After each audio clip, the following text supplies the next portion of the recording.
Hello and welcome back to another round of Forgotten Up 2 with the CMP Crew on Tarawa. Oh, I'm in the LVT, I just noticed. Okay, I'm gonna drive that up and let's see if anybody can use it.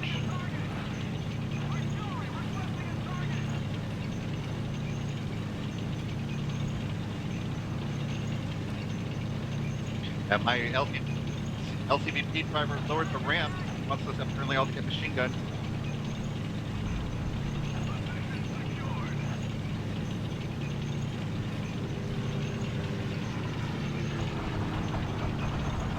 Oh, and the coastal guns. Oh, the coastal guns go down right after, of course, my landing craft is hit. Yeah, I'm still up in the LVT, but I don't know how many there are left, so to speak.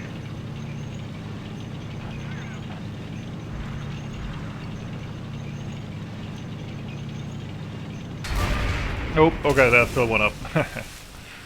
So one of my next missions here is to model out the original LVT Buffalo that was actually used on Tarawa, so hopefully at that point we can have even more historical touch on this map. You know what could be cool? That ship that the Japanese had that was stranded or something? No, wait, what was that? Oh yeah, right, they had like Yeah, it was just a little boat. Oh, okay. I always pictured that like a ship that was rusting there for some reason, but now that I said that out loud, that makes no sense at all. Why that would be there. Yeah, there really was a boat that had gotten stranded there in Tarawa. Yeah, was it a landing boat or... Yeah. No, I think it was just a, looked like almost a maritime boat that had just gotten stuck in the lagoon. Oh, okay. And purposefully destroyed the bottom. Wasn't there actually a stranded boat and landing boat on wake though? There were actually two, yeah, it's interesting. The Japanese, on their first assaults, they had two landing craft, really big ones actually. They went aside on the east side of the airfield, or south side of the airfield, and those remained there for a very long time afterwards.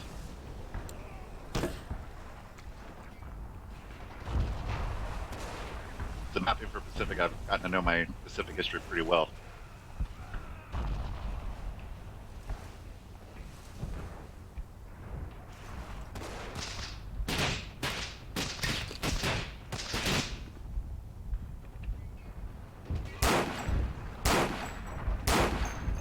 Shit. Somehow the Japanese got their hand on a flamethrower. Yeah, they spawned on the beach.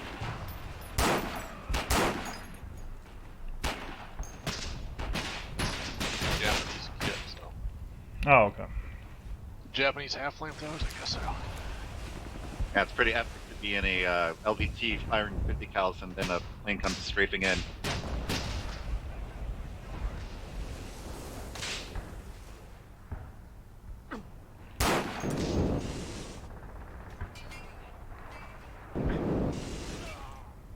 Yeah, Prozac did a really nice job getting this mapped out.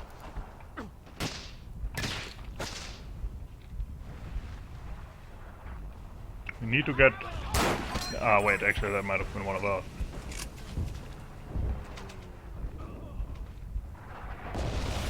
I want to get that airthrower with the flamethrower. Ah, yeah. Ha! Got him!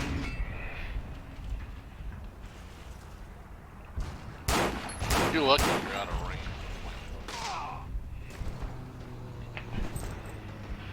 So still having a little bit of a challenge here on the west side, trying to land, so Japanese must be repairing really quickly.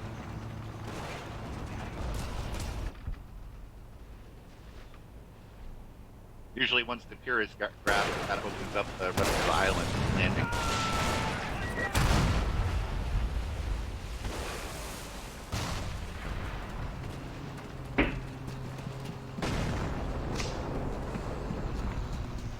Alrighty, what the fuck?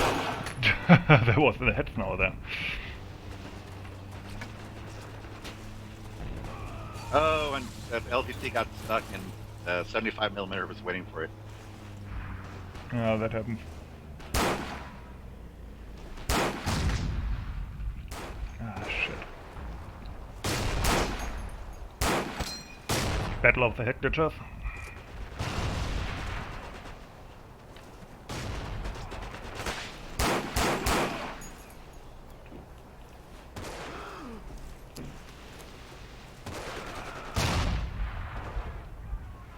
Okay, coastal guns are done thanks to a well-placed landing craft.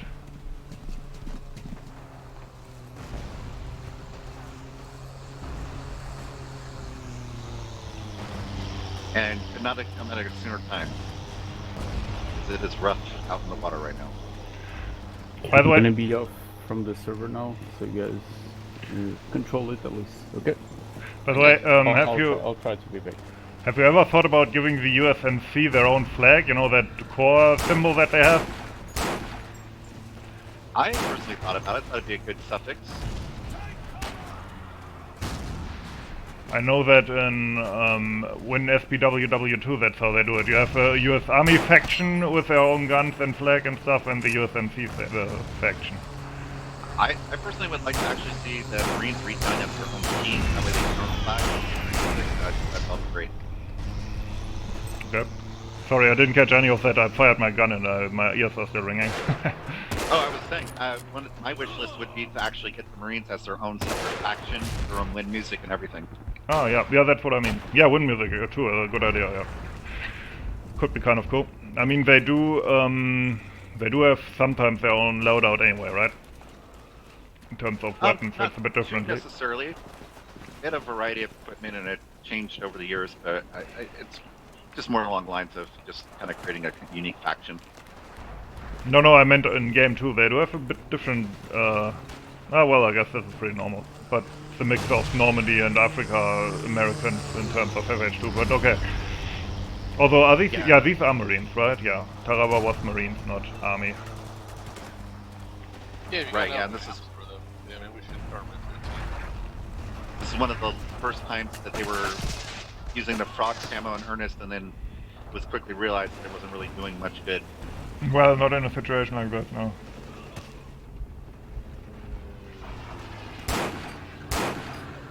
Well, you know, the problem in Europe was that it looked too German, but I don't think there was a problem here.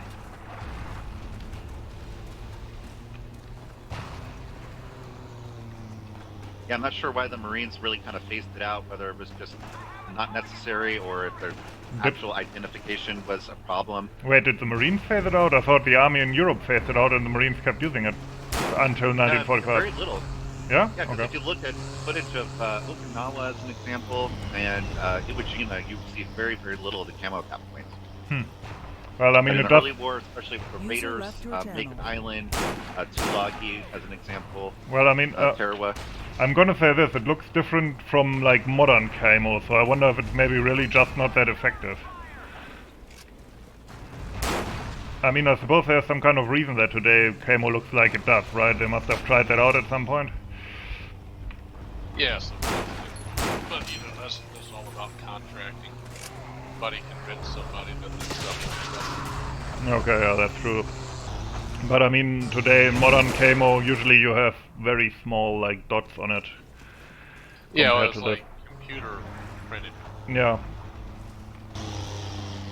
Yeah, it's really interesting why they might be doing that. There's definitely a reason for sure. But then if you like watched in Iraq, you can see like guys wearing that green camo in a brown environment. You're like, okay, they just didn't get the right. That Well, the U.S. doesn't the right uniforms. The U.S. does a lot of things as well to make sure that anyone trying to counterfeit uniforms, as an example, or misuse uniforms, is identified easily. Like a glow-in-the-dark backwards USA patch, as an example, is one of them. Wait, they do put glow-in-the-dark stuff on their uniforms? Yeah, that's correct, yeah. Like Hopefully the on the American patch inside. the American patch, under specific light, I believe. It might be UV, Oh, okay. I'm not sure, but... Yeah, Still, that seems like a security liability if people know about it. Leaks are real. I mean, there's this rumor, because the Germans, near the end of the war in like 1945, oh fuck, They Yeah, introduced we're a standing right underneath our tank. they introduced a completely new camo standardized pattern, which was called, I think, Leibermuster, and that had red patches in it for some reason. And there was a rumor that this was to defeat potential infrared devices, because the Germans were using those to a degree, right? I've never known if that's true, but to be honest, it sounds more like a rumor. But why else would they put red patches on the camo uniform? Like, actually red, you know? Yeah, that's a very good point. So it's odd. And I think another FH2 dev has joined us on the channel. Hello.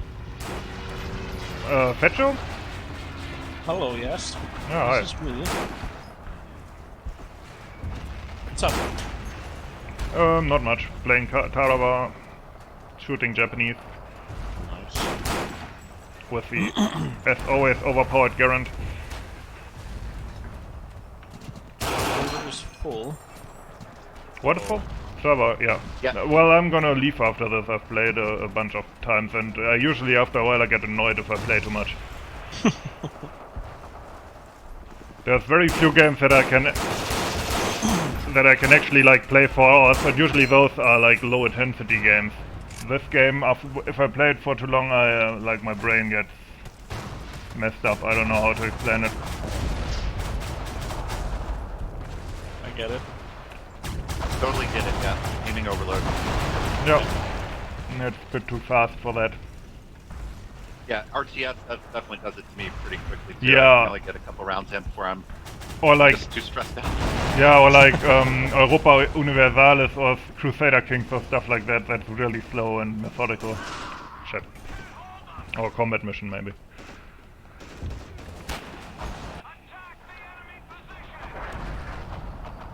Ah crap, they got the costly guns back on.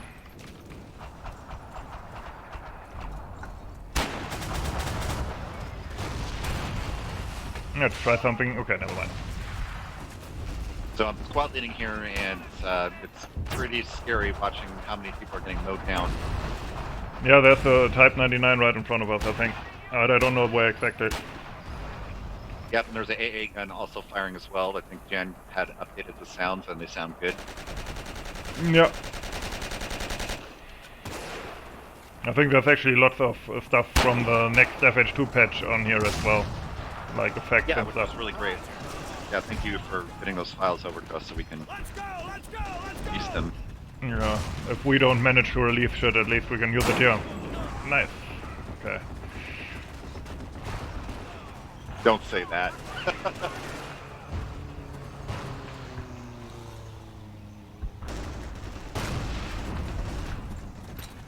And I finally went down. Oh, that's gonna be a team kill. I threw a nade on there. Oh, luckily Americans that still was. have not made it off the pier, which is very interesting. That really doesn't usually happen. Refuge usually goes down pretty quick. It is still not taken. I think we're losing interest on the pier, so there's only a few guys left on it. On the server? Oh, Isn't it nearly impossible to get off that pier? it seems tricky, but I don't know. We attacked from It's the not. other side. I mean, the whole idea of the pier flag is to get the Oh, Americans shit, that's on the tank solid that I'm ground, shooting at. but it also opens up the rest of the map for landing. I think There for a reason. that pier is really something where a cool custom, or is it still the old static? Maybe it was changed, but that really needs a cool custom static, I think. Yeah, I think you're right on that. That is, and especially like a custom static that is designed for getting, you know, out of there, the way you can move through it with cover under the pier, and you have different, like nothing is in the way, so you can move relatively. Well, you can get under the pier right now. But yeah, you're talking about the main part there at the end. Yeah, I get you. Yeah, but if I remember correctly, that's like a Battlefield 2 static, right? And when you get in there... Ooh, he wanted to katana me. And if you get under there, you often get stuck on weird beams. And stuff like that. Yeah, it's a combination of statics and actual terrain at the moment. So yeah, I think some Yeah, that's what I meant. good. So that to me would be like #1 priority in terms of statics for this. But other than that, it's a good map. Oh, I just watched two guys getting mowed down in death cam. I see a LVT trying to make its way across the airfield. That's pretty cool. Yeah, it should use 50 cals on the Hago tank, probably. Yeah, it will take down the Hagos. That's what I immediately start doing. Oh, shit. 88 got it.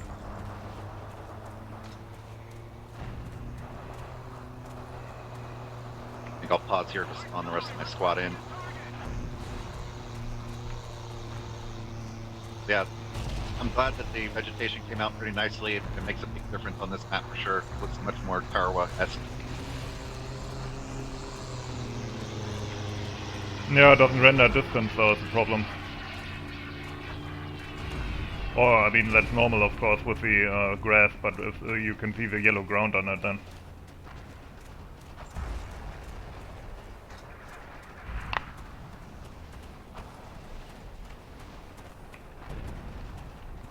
Yeah, I think I can probably update the LEDs a little bit. Overgrowth is pretty tricky to figure out. Oh, okay, I almost team killed that dude. Yes, do that. Do it. Do it for glory! He missed the tank, how? Okay, never mind, maybe it was just lag.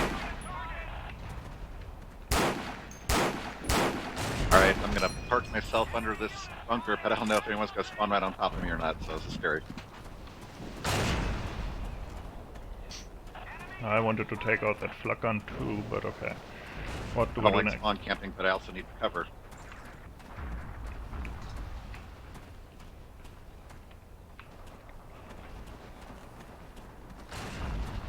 Well, spawn camping is only bad if you don't capture the flag after. Shit.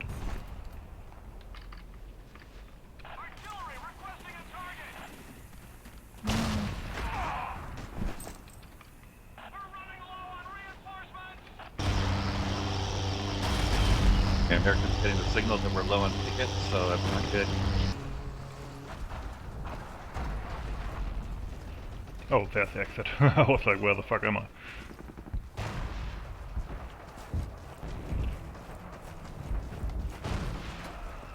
I'm afraid to move up, but if I don't think we're gonna get this map. And again, I had to jump to get into a hut and got raped because of that shit. Alright, yeah, the Japanese are spawning. Japanese are spawning in this building here, be careful.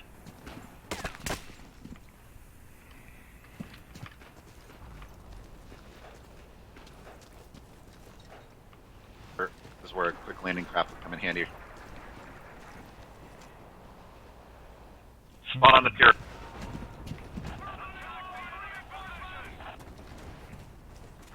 Type 144 in 1943? Seems unlikely. Shit. Team killed. Nah. Yeah, but you know, there are some sacrifices that need to be made for gameplay purposes. Japanese are very much outgunned most of the time, so we know that. I think they will stay. But why? We're not doing that. We're doing it. Ah, for fuck's sake, spawn camp. We're doing it differently for the French. We just don't give them submachine guns. That one. We only introduced the older Type 100 recently. They probably just needs to update the kit. Is it a pickup kit or a spawn kit? But it's just the fact that it's a very rare weapon, and it would have been unlikely that it would have been used in any kind of thing. So I think TS is getting at that it's probably better as a one-time pickup kit somewhere on the map than an actual selectable weapon. No, to be honest, we also got early well, and if I had made it, I wouldn't have added that weapon at all, unless I would have made a map with paratroopers, because that's the only people who use it, nobody else. It's basically like an FG-42 for all intents and purposes. So I just would have left it out. Exactly. But paratroopers were equipped with it quite heavily, as far as I know, like in large numbers, but just nobody How else. many battles were they in? Not many. See what That's why I said I wouldn't have edited it. Ah. it would be interesting to see what Japanese actually used that weapon for and what campaigns. I can tell you that actually in detail, but would take a bit. But for example, when they, I think Borneo, when they fought against the Dutch, they had a paratrooper attack, and they had a Type 100, the old one. The new one was, for example, used in Okinawa when they had that suicide attack on that American airfield, where they basically landed planes there and jumped out. Ah, yes. Okay, I know what you're talking about. So that's where the Type Yeah, looks like 144 was used. Map's wrapping up here, but they are pushing here. I don't even know if we'll hold this to the end. Last few tickets. Hey, did you set the next map? I did. Okay.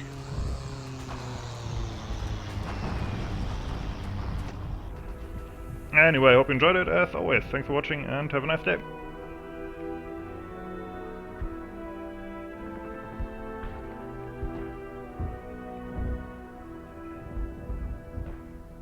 Good game.